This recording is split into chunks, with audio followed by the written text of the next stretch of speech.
সোনামুড়া মহকুমা কমিটির উদ্যোগে আজ সিপিএম এর পক্ষ থেকে এক কর্মসূচির আয়োজন করা হয়। কেরলে প্রাক্তন মুখ্যমন্ত্রীর বাড়িতে ইডির হানার প্রতিবাদ জানিয়ে কর্মসূচিতে দলীয় কর্মী এবং সমর্থকদের উপস্থিতি ছিল বেশ লক্ষণীয়। সিপিএম পলিট ব্যুরোর অন্যতম সদস্য তথা কেরলের প্রাক্তন মুখ্যমন্ত্রী পিনারাই বিজয়নের বাসভবনে ইডির ঘটনার প্রতিবাদে সমগ্র দেশ এবং রাজ্যের সাথে সোনামুড়াতেও প্রতিবাদ মিছিল সংগঠিত করল সিপিএম।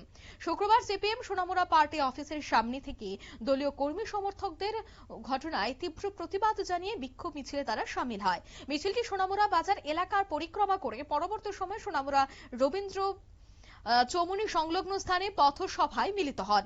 পথসভা চলাকালীন সময়ে এক সাক্ষাৎকারে সিপিএম সোনামুড়া মহকুমা কমিটির সম্পাদক তথা বিধায়ক শ্যাম চক্রবর্তী ইডি কর্তৃক সংঘটিত এই ঘটনার কারণ প্রসঙ্গে বলেন, সমগ্র দেশে যতগুলি রাজনৈতিক দল আছে তাদের মধ্যে এমন কেউ নেই যারা কোনো না কোনো অর্থনৈতিক তছরূপের সাথে জড়িত নেই।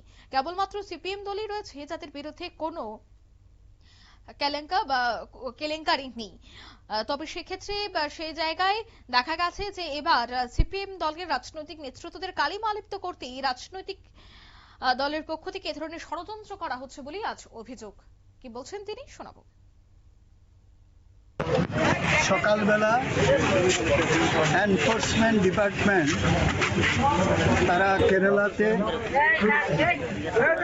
প্রাক্তন মুখ্যমন্ত্রী এবং ভারতের কমিউনিস্ট পার্টি মার্ক্সবাদীর পলিট ব্যুরোর সদস্য কমরেড পিনারাই বিজয়নের যে ভাড়া বাড়ি, যেটা মুখ্যমন্ত্রীর পরে উনি গিয়ে উঠেছেন, সেই ভাড়া বাড়িতে প্রথমে তারা তল্লাশি চালায়।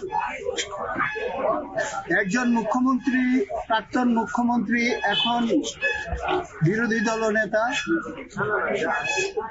ওনার বাড়িতে ঢুকতে গেলে কতগুলি প্রটোকল মেনটেন করতে হয়, কোন রকম প্রটোকল মেনটেন না করে তারা সেখানে ঢুকে বাড়ি তল্লাশি করে।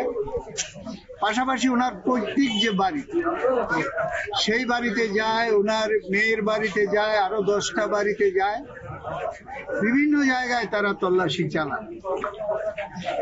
পিনারাই বিজয়নের বিরুদ্ধে এর আগেও তারা তল্লাশি করে কোর্টে বিভিন্ন রিপোর্ট পেশ করে, তাতে কোনো রকম অসঙ্গতি সেখানে পাওয়া যায়নি এবং পাওয়ার তো প্রশ্নই নেই, কারণ ভারতবর্ষে যারা এই ধরনের বিভিন্ন রাজনৈতিক দলের সর্বভার সিপিএম সোনামুড়া মহকুমা কমিটির উদ্যোগে এদিনের এই বিক্ষোভ মিছিলটির আয়োজন করা হয় এবং সেখানে তারা সরাসরি বর্তমান সরকারের দিকে অভিযোগের আঙুল তুলেন।